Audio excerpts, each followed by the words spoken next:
여러분 오늘 이제 계속 이제 유혹의 책임, 그러니까 시험에 빠지고 죄에 빠진 책임이 누구에게 있냐라고 말할 때 바로 그 책임이 누구에게 있냐에 대한 주제가 오늘 야고보의 주제인데요. 여러분 시험은 또 우리가 고난에 빠지는 거는 피할 수 없는 모든 사람들에게 아픔과 고난이 다 존재합니다. 예를 들어서 심지어 우리 인성을 취하신 우리 예수님도 시험을 당하셔서 그렇기 때문에 우리는 모든 고난과 시험 속에 살아갈 수밖에 없죠. 근데 우리는 이 고난과 시험과 가정의 아픔이나 또 이런 일들이 생기면 제일 먼저 어떻게 되죠? 당신 때문이야. 내가 당신 때문에 이렇게 어렵게 사는 거야.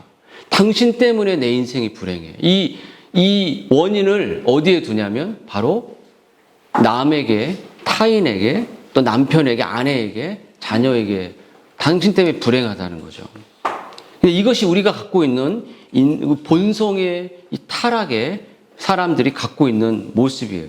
그래서 이런 경향성은 우리의 삶의 표피가 아닌 본성 깊은 곳에서 마르지 않고 전적으로 타락하고 부패한 우리들이 갖고 있는 자기 중심성이 모습이 바로 이 모습이라고. 남 탓하는 거.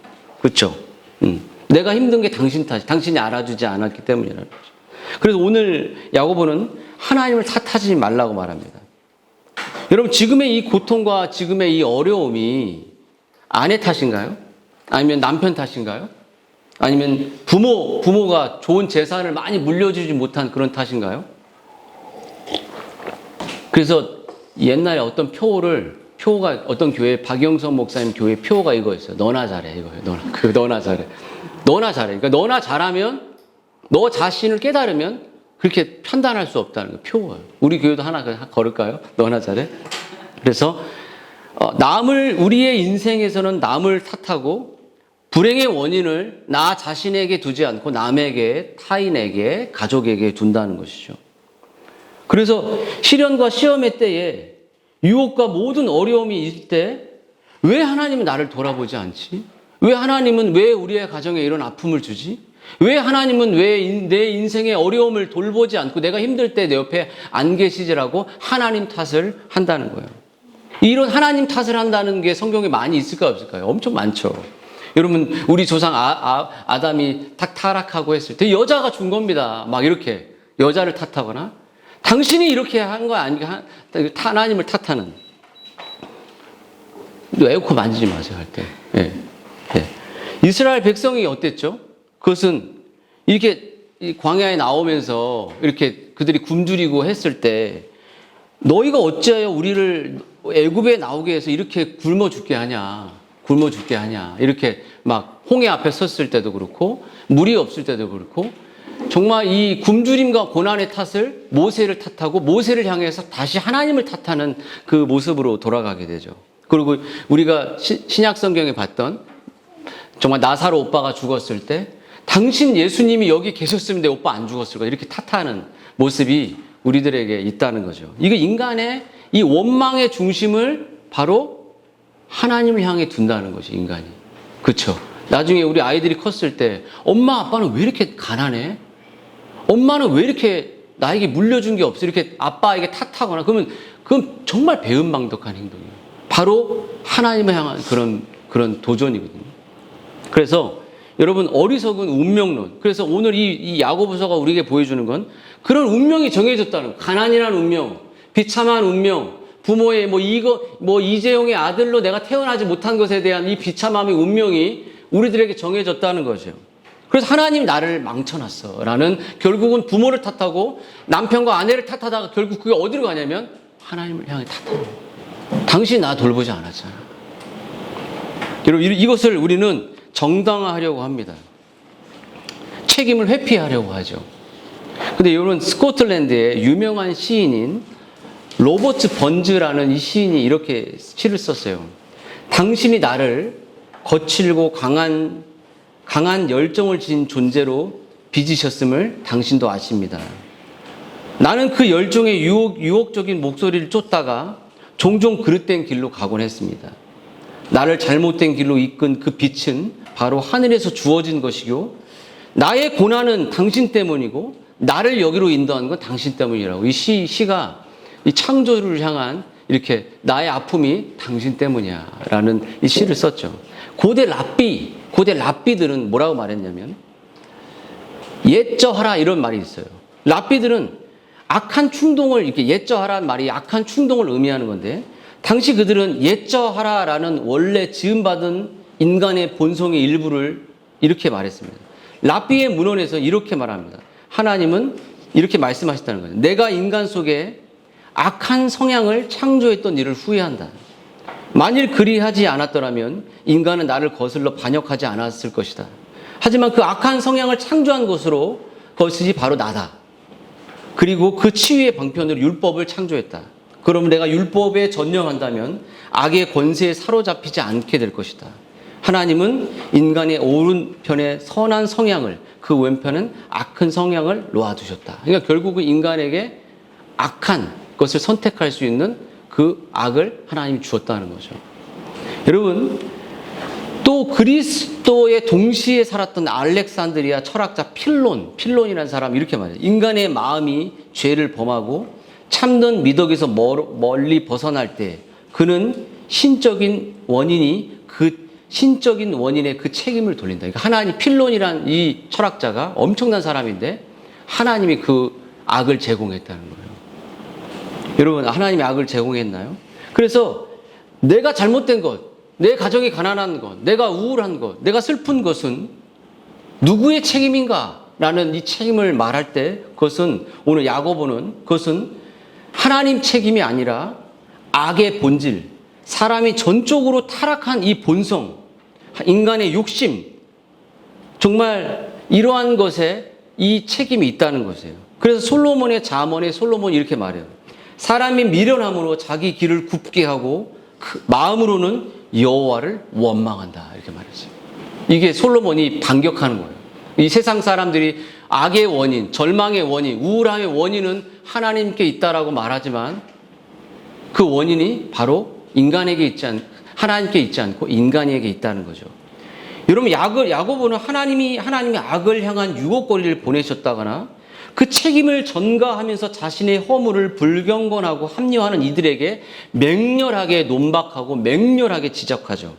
그래서 왜 하나님이 책임이 없는지에 대해서 이제 야고보가 논증을 하는데 그것을 입증하는 하나님이 책임이 없고 그 모든 책임은 네가 선택한 것이고 너의 죄로 말미암은 것이라는 것을 이렇게 야고보가 논박한 점. 그 첫 번째 뭐냐면 인간 악의 본질에 대한 이해를 가지라고. 악이 뭐냐? 악이 어떤 것이냐?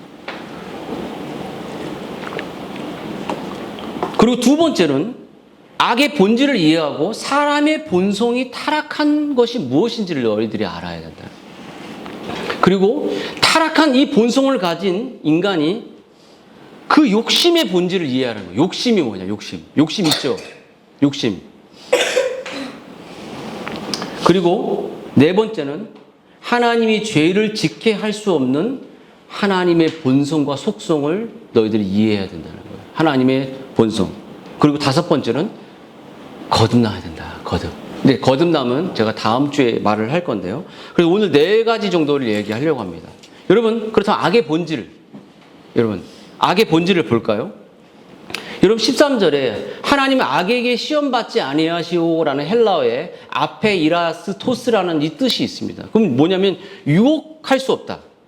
유혹에 넘어갈 수 없는 존재가 바로 하나님이라는 거예요. 하나님 속성 자체가.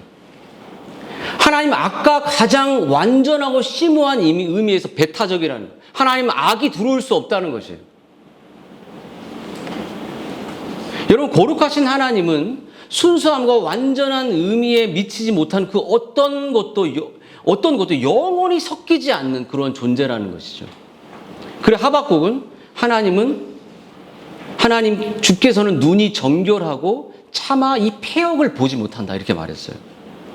여러분, 모든 일에 오늘 우리 예수님은 어떻죠, 여러분? 모든 일에 우리 한결같이 시험을 받은 자로 돼 죄가 없다. 하나님의 속성도 그렇지만 예수님도 죄가 없다라는 무죄하심에 대한 이 성경 구절이 여기에 있는 거예요. 무죄성의 결이. 그가 인성으로 오셨기 때문에 우리가 가지고 있는 약점들을 예수님은 다 갖고 계셨지만 시험을 그래서 받았죠. 이 원문의 의미는 뭐냐면 그분이 뭐라고 하면 한결같이 시험을 받은 자를 죄가 없다라는 의미는 죄에서 분리되었다. 원문의 의미가 그거예요. 분리되었다가 뭐냐면 죄와 이미 분리된 상태로 존재하시고 분리되었기 때문에 죄가 들어올 수 없는 거예요. 그분의 영역에서는. 그럼 죄의 영향을 받지 않는다는 하나님의 속성과 예수님의 속성이 같다는 것이죠. 그렇죠? 왜냐하면 예수님의 인성이 있고 신성이 있기 때문이에요. 같이 공존하기 때문에 분리되어 있어요. 근데 분리되어 있는데 죄에 넘어지고 실패할 수 있다는 가정이 불가능하다는 것이죠. 하나님의 속성과 똑같아요. 그렇죠? 그래서 여러분 그렇기 때문에 예수님은 하나님과 같은 속성 때문에 죄와 분리되었고 떠나 있기 때문에 죄로 범죄함으로 실패할 수 없는 그런 속성을 가지고 있는 하나님과 같은 속성을 갖고 있다는 것이에요. 여러분 마태는 이렇게 예수님이 성령에 이끌려서 마태복음 4장에 이제 시험을 받지만 여러분 흔들림 없이 예수님이 시험을 이기셨어요. 근데 여러분 왜 우리에게 이런 시험과 아픔을 주시냐? 그것은 뭐냐면 우리의 영혼에 있는 죄악들을 제거하시고 우리를 성숙하게 하기 위한 하나님의 사랑의 방식입니다. 그러면 악의 본질 알았다면 여러분 이 하나님 죄와 완전히 분리되었는 하나님의 이 악이 하나님에게 영향을 미칠 수 없다는 이 본질을 우리가 알았다면 인간의 타락한 본성을 알아야 됩니다. 여러분 우리가 죄를 짓도록 유혹받는 일에 하나님께는 아무 책임이 없다는 점의 두 번째 논증은 인간이 전적으로 타락한 본성 때문에 죄에 노출되고 죄에 빠진다는 거죠. 여러분 어떻죠? 여러분들이 베드로는 음심이 가득한 눈을 가지고 범죄하기를 그치지 아니하고 굳세지 못한 영혼들을 유혹하며 탐욕에 연단된 마음을 가진 자들이라고 인간을 평가합니다. 여러분 인간의 욕망과 욕심에 이끌려 우리는 살아가는 자들입니다. 그렇죠? 그 욕망을 향해 나아가면 인간이 행복할 수 있다고 생각해요. 그렇죠?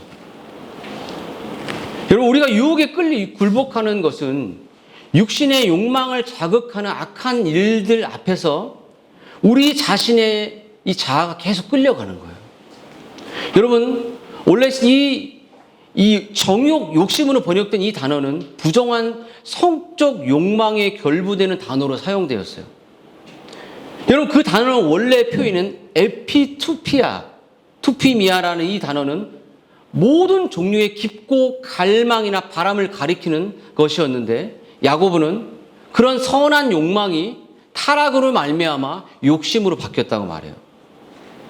여러분 내 안에서 타락한 욕망이 나를 이끄는 것을 볼 때가 있지 않습니까? 내가 일상을 살아갈 때 그 욕심이 나를 이끌고 갈 때가 있어요. 내 안에 죄를 범하고 싶은 욕구가 내가 실천되고 그 죄가 나를 삼켜버리는 것을 보게 됩니다. 문제는 내 안에 부패와 그 부패로 인한 그 내 안에 완전히 내가 썩어 문드러운 타락한 죄인이기 때문에 그 죄가 나를 자꾸 지배하려는 욕망이 생겨요. 여러분 해양 생물을 다루는 BBC 네이처 다큐멘터리 같은 걸 보면 여기 보면 이렇게 조개 껍질 같은 해조 그런 물들 아주 아름답게 보이는 그런 생물들이 존재합니다. 근데 겉으로 볼 때는 아름답게 보이지만 물고기가 가면 입을 열려서 팍 먹어버리죠. 그렇죠? 그리고 바다의 깊은 해조로 들어가서 바다의 아름다움을 보다가 산소의 부족으로 죽는 사람이 많다 그 말이에요. 그러니까 엄청난 매력에 끌려서 우리가 바다로 들어가거나 그 바다의 그 것들을 가까이 간 물고기들은 자기도 모르는 사이에 그것들을 잡아먹히게 되는 거죠. 그런 산호들에게 잡아먹히죠. 여러분 이좀 우리가 받은 시험에 대해서도 같이 말할 수 있습니다. 우리 밖에 도살인 시험으로 우리를 미혹하는 것은 각자가 욕심에 이끌리기 때문이에요. 정작 내가 매료되고 바라는 것이 결국 나 자신을 해치는 원수로 드러나게 됩니다. 여러분, 인간은 자기가 가진 욕심의 주체이면서 동시에 그 욕심으로 입은 피해를 겪게 됩니다. 내가 욕심을 부렸고 그 욕심에 의해서 피해를 받게 되는 거예요. 하나님의 잘못이 아니라 내가 욕심을 부려서 그 욕심이 나로 죄로 들어가는 거죠. 거짓말도 같은 것이죠. 자꾸 자기를 포장하는 거예요. 여러분, 한 인격 안에 일어난 심각한 분리와 분열, 그리고 이로 인한 이 긴장들을 보십시오. 자연적인 부패한 이 본성은 참으로 우리 자신을 가장 해롭게 하는 원수라는 것입니다. 여러분, 그래서 바울은 이렇게 말해요. 내 안에 선한 것이 없다, 이렇게 말했어요. 여러분 안에 선한 것이 없습니다. 인간은 선하지 않아요. 성악설입니다. 인간은 타락해 있습니다. 그리고 자기는 이 오라 곤고한 사람이고 사망의 몸에서 누가 나를 건져내랴라고 말했습니다. 그렇게 말했죠. 예레미야는 만물보다 심히 부패한 것이 인간의 마음이다라고 말했어요. 여러분, 예수님도 입이 더러운 게 아니라 마음이 더럽다라고 말해요. 마음에 더러운 게 나온다고 말했죠. 그럼 여러분, 자기만의 욕심, 내가 자주 넘어지는 욕망이 무엇인지를 한번 돌아봤으면 좋겠어요. 이제 에어컨 꺼요. 이제 끄고. 자, 이제. 그리고 그 욕망에 끌려가지 않게 깨어 있는 것이 우리에게 필요하다는 거죠. 내가 추구하는 욕망을 더 큰 하나님의 욕망으로 우리가 채우지 않는다면, 더 큰 하나님에 대한 아름다움으로 내 안에 채우지 않는다면, 내 안에 있는 욕망은 하나님보다 다 위에 있는 것을 선택하게 되어 있어요. 그렇지 않습니까? 여러분이 예배가 하나님께 최고인데 예배를 범하는 건 여러분이 하나님을 믿는 모습이 아니죠. 그렇죠?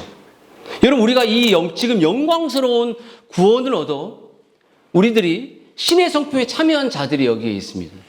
거듭난 자들이죠. 우리 안에 말씀을 통해 일하시는 성령의 내주가 우리를 붙드는 지체들이 있습니다.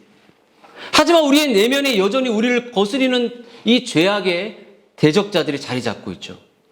그 대적은 지금도 악하고 부패한 갈망과 열정과 비교의식과 미래에 대한 불안을 우리들에게 심어주면서 이 하나님을 추구하는 것보다 다른 것을 추구하도록, 다른 것에 진짜 미래의 행복이 있다는 것을 우리에게 보여주는 우리 내면의 부패와 내면의 현실들이 우리 안에 질비하게 존재하죠.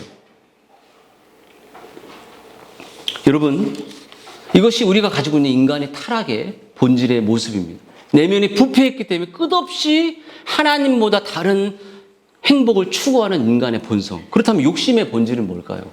여러분, 하나님의 우리의 유혹의 근원이 또 한 가지 뭐냐면 욕심에서 자리 잡고 있습니다.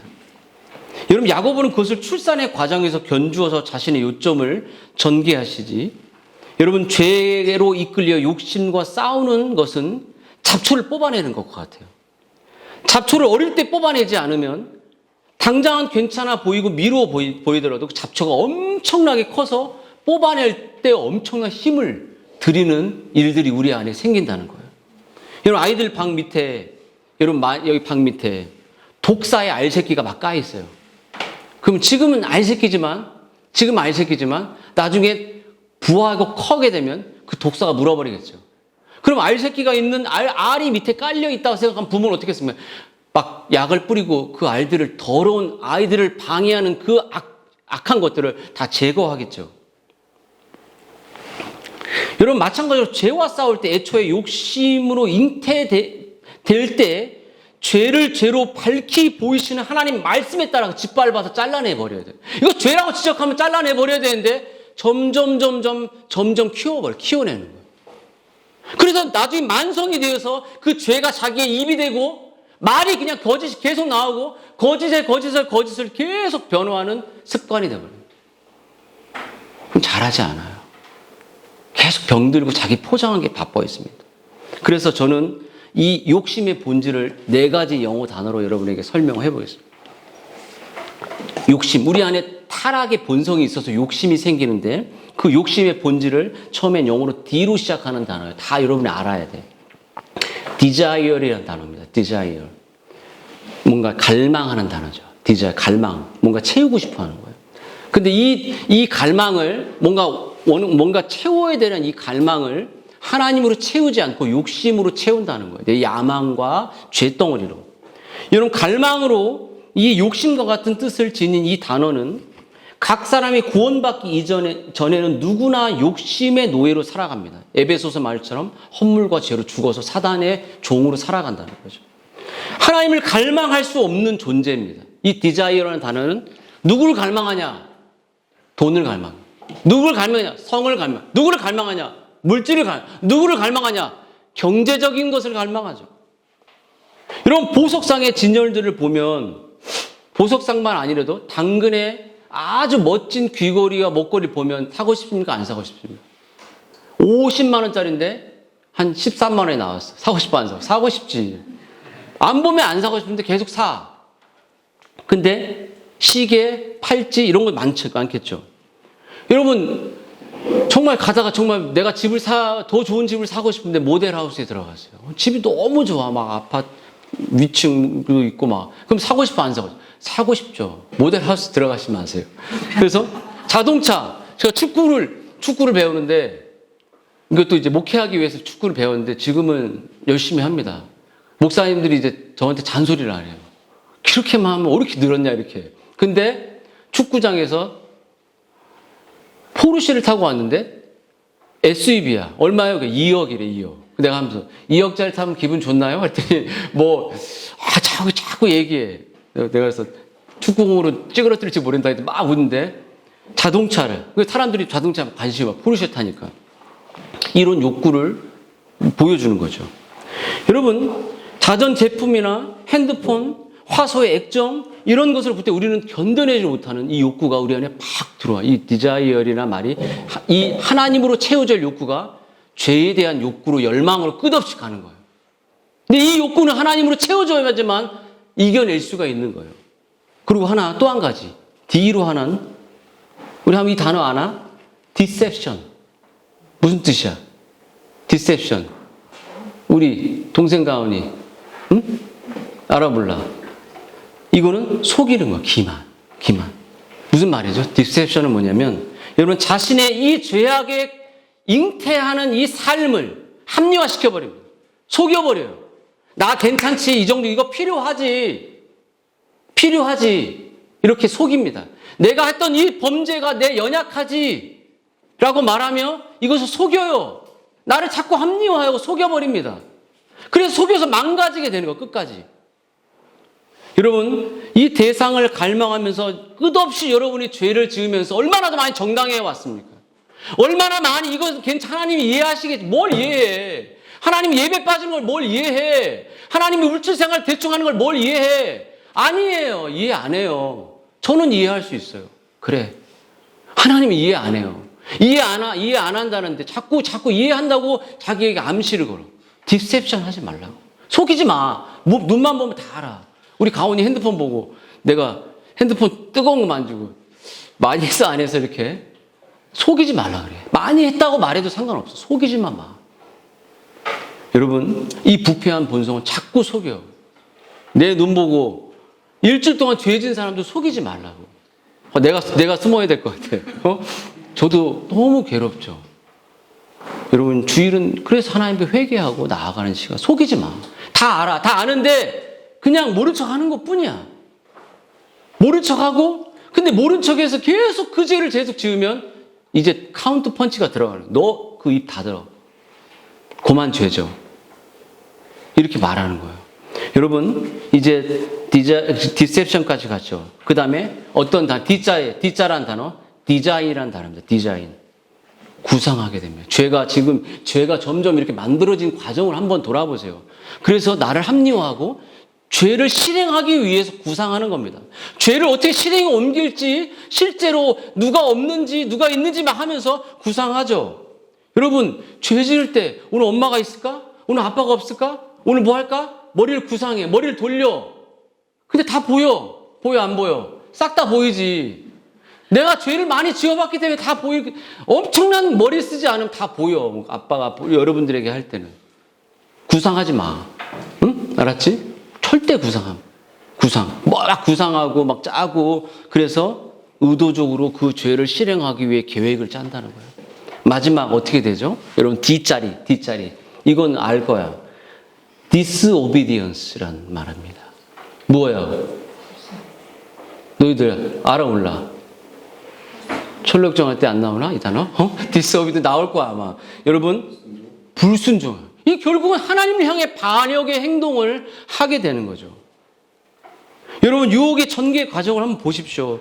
정말 구상하고 반드시 하나님의 불순종으로 이어지는 이 죄를 범하게 되는 거예요. 욕심은 죄를 낳게 되는 것이에요. 이 단계에서 우리 자신이 갈망하고 합리화하고 구상한 이 죄들이 계획된 것들이 여러분 이 실행으로 옮겨지는 하나님의 불순종하는 하나님 그렇게 할게요 첫째 아들처럼 그리고 완전히 하지 않는 차라리 둘째 아들이 낫잖아요. 내가 안 할래요 했다가 하는 그 돌아서는 그 디스오비디언스를 우리가 불순종을 하는 말씀을 어기고 예배를 어기고 하나님을 향해 어기는 그 죄들을 우리가 싸워 나아가야 되는데 이 불순종을 끝없이 한다는 거예요. 이런 부모에게 이런 불순종을 하면 바로 하나님께 불순종을 한 거예요. 여러분 이거 신자의 내면에 이런 것들이 잉태되고 이것과 우리가 싸워야 한다는 거죠. 여러분 그래서 하나님께서 우리에게 말씀을 줄 때 우리의 양심을 공격합니다. 우리의 양심을 타오르게 만들어요. 여러분 자연인들에게도 양심이 있듯이 신자에게 양심을 네가 정말 하나님을 사랑하는 사람이냐라고 우리에게 네가 하나님의 법이 너에게 있냐라고 우리 양심을 진리를 통해서 깨닫게 합니다. 그리고 진리를 경청하게 하죠. 그리고 우리의 지성부터 우리의 감정을 다시 감동시킴으로 말미암아 우리의 의지가 다시 하나님의 반역이 아니라 하나님께로 돌이키는 일들을 하나님 우리에게 아픔을 통해서 허락하시는 거예요. 여러분 유혹의 장소를 피해야 됩니다. 유혹의 TV를 피해야 돼요. 유혹의 유튜브를 유혹의 정보를 여러분 피해야 돼요. 여러분의 정서에 놀랍게 이 감동을 주는 그런 이모션적인 가짜들을 피해야 됩니다. 야고보는 이같이 두려운 진리를 염두에도 이렇게 말해요. 내 사랑하는 형제들아 속지 마라. 곧 자신이 겪은 유혹과 죄들에 관해서 다른 사람들이 주변 관계에 또 사단을 탓하는 일을 그만두라는 거예요. 네가 범죄했잖아. 네가 그것을 선택했잖아. 네가 네 자신을 합리화했잖아. 네가 그래서 결국 죄를 낳았잖아. 우리 자신에게 엄중하게 말하고 있는 거예요. 그리고 우리의 타락한 본성과 정욕과 연약함과 잘못을 합리화하는 태도를 돌이켜 다시 하나님 앞으로 회개하며 나오기를 원하신다는 것이에요. 여러분 고린도 후서의 바울이 말 우리가 세상에 특별히 너희에게 대하여 하나님의 거룩하심과 진실함으로 행하되 육체의 지혜로 하지 아니하고 하나님의 은혜로 행함은 우리의 양심이 증언하는 바니 이것이 우리의 자랑이라. 여러분 그러면 마지막으로 여러분 우리의 이런 죄의 책임이 하나님께 없다는 사실을 우리가 배우고 인간의 이 타락의 모습들을 배웠다면 하나님의 본성은 어떤가? 거기에 답이 있죠. 여러분 야고보는 여러분 죄의 유혹을 받는 일에 하나님께는 아무 책임이 없다고 말합니다. 죄의 조성자가 하나님은 아니라고 말해요. 그가 이미 밝혔듯이 하나님 자신의 본성은 죄와 공존할 수 없는 분이라고 말해요. 여러분 존 칼빈은 하나님을 아는 지식과 그 안에서 자기 자신을 아는 지식이 어떻게 서로 긴밀하게 연결되는지를 그의 기독교 강요의 맨 첫 장에 말합니다. 뭐라고 말하면 피조물인 인간의 전적인 무능과 부패와 하나님의 의존성을 인식하는 것이 참된 경건의 시작이다 이렇게 말했어요. 여러분 인간의 부패한 이 본성이 그런 것을 두말할 필요 없지만 신자라 할지라도 시험을 지나가면서 더더욱 우리 자신이 얼마나 악한지 그에 반해 하나님 얼마나 선한지 여러분이 고난과 아픔과 시험이 있을 때 여러분이 얼마나 악한 사람이었는지를 하나님 보게 하시죠. 나는 얼마나 선한 사람인지를 하나님 보게 하시죠. 그리고 그 하나님을 의지하고 인식하는 것이 경건이라 이렇게 말했어요. 여러분 그 하나님은 어떤 분입니까? 하나님은 오늘 야고보의 말하기를 빛들의 아버지입니다. 우리의 어둠을 밝히고 우리의 어둠을 몰아내고 우리의 세속을 몰아내고 우리에게 빛으로 우리에게 찾아오시고 빛의 길로, 진리의 길로 우리를 인도하시는 하나님이라. 여러분, 빛이 왔지만 어둠이 깨닫지 못하듯, 여러분이 계속 어둠에 머물러 있으면 여러분이 거듭난지 돌아보셔야 되고, 여러분은 어둠 속에서 빛을 밝히는 빛을 봤다면 빛의 길로 가야 돼요. 진리의 길로 가야 됩니다. 신자가 믿는 아버지는 빛이신 창조주요 하늘의 별들과 온 빛을 만드신, 어둠을 밝히는 그 빛을 만드신 분입니다. 여러분, 요한복음 이렇게 3절에 만일 하늘에서 주신 바가 아니면 사람이 아무것도 받을 수 없다. 내가 있는 것 중에 받지 아니한 것이 무엇이냐? 내가 받았은지 어찌 받지 않은 것처럼 자랑하냐? 누구한테 하나님 다 주신 거잖아요. 하나님 주신 걸 하나님께 자랑해야죠. 근데 그 두 번째 하나님의 본성은 어떠냐면 변하지 않는다. 이거 많이 배웠잖아요, 우리가. 여러분, 우리는 변하죠. 우리는 매일 나도 안 봐. 나 건드리면 오늘 끝이야. 이게 우리들이 가지고 있는 본성이죠. 근데 여러분, 하나 피조물 가운데 변하지 않는 것이 있다면 남편도 변하고 아내도 변하죠. 자녀도 변합니다. 그렇지 않습니까? 우리 되게 이기적이잖아요. 내가 힘들면 그것도 포기해버리고 싶은 본성을 갖고 있죠, 우리는. 근데 여러분, 그 여전히 어제나 오늘이나 어떠한 환경 속에서 변하지 않는 그분은, 하나님은 변하지 않습니다. 동일하십니다. 하나님의 그 우리를 향한 축복은 영원하시고 동일하세요. 왜? 그리스도는 영원토록 하나님의 독생자요, 그리스도의 구속은 영원한 구속이며 그분의 구속의 사랑은 영원하기 때문에 그분은 변하지 않아요. 하나님, 예수님은 변하지 않고 하나님도 변하지 않고 우리를 사랑하십니다. 근데 이 야고보는 우리에게 뭐라면 여호와의 집에 영원히 거한다 이렇게 말해요. 하나님이 시건하지 않아요. 이 뭐 기분 좋을 때 이렇게 하고 기분 나쁠 때 이렇게 하지 않는 거죠. 여러분, 하나님은 그리스도 신들처럼 변덕정이가 아닙니다. 무엇보다 하나님은 자기를 부인하실 수 없습니다. 하나님은 우리에 대해서 잊지 않습니다. 우리를 기억하시죠. 우리 아픔을 주목해 보시죠. 그건 하나님이 우리를 고아처럼 버려두지 않습니다. 늘 한결같이 변하지 않고 우리의 자녀를 지키셨고, 제가 시편 126편을 보십시오. 낮과 밤에도 지키신다고 말해요. 해와 달에도, 해는 강력하지만 달빛은 연약하지만 낮과 밤은 24시간이라고 말해요. 그러면 24시간 동안 우리를 지킬 수 있는 분은 바로 하나님밖에 없죠. 우리 자녀를 24시간 못 지키죠. 그렇지 않습니까? 잠잘 때도 지키세요, 하나님은 우리를. 또 하나님 우리 어떻게 해요? 눈동자처럼 눈동자 아프잖아요. 건드려 보세요.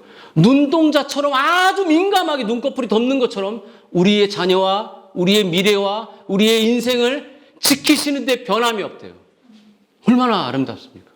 변함이 없는 이 하나님, 눈동자가 깜빡이었죠. 우리를 그렇게 자녀를 지킵니까?